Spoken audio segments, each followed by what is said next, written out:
Isang mapagpalang at maaliwalas na umaga sa ating lahat mga beng-beng. Narito na naman tayo at magsusubok ayan mga beng-beng.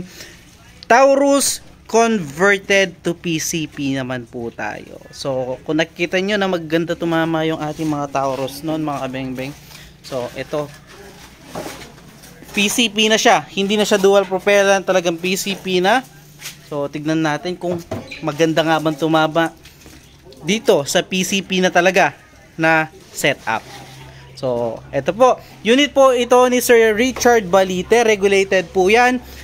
Original na Taurus barrel. 3,000 PSI input. 1,800 PSI output. So, yun lang po yung ating settings dito sa unit na to. So, gagamitan natin siya ng Astro 18 pellets.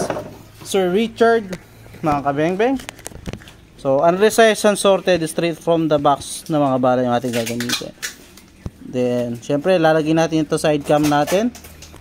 As usual, mga kabeng-beng, para pagkita talaga na straight from the camera, walang daya itong ating gagawin na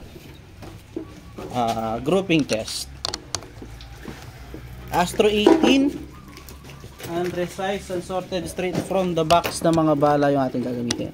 Ikitin ko lang yung side cam. So sa mga naghahanap po ng side cam, available po sa atin yung mga beng-beng, yung ating Facebook account nasa ilalim, JP Garcia Sampang. Ito yung ating mga Facebook account. So tara, subukan po natin itong unit ni Sir Richard Balite. Astro 18, unresized and sorted straight from the box ang ating mga gagamitin na bala. So unang shot po, first shot.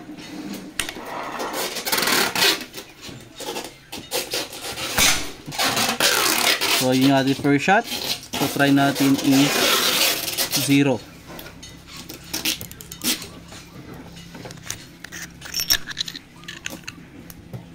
Subukan natin sunod yung ating scope. Yan. Second shot po using Astro 18.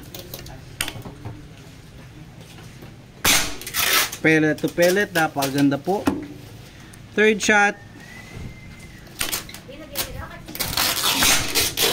Shit, napaganda Sir Richard. Pang-apat.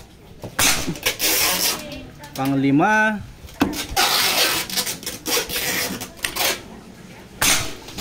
Pang-anim. Solid, napakaganda tumama. Solid sir. Ayaw lumaki ng butas. Pang-pito. Pang-walo.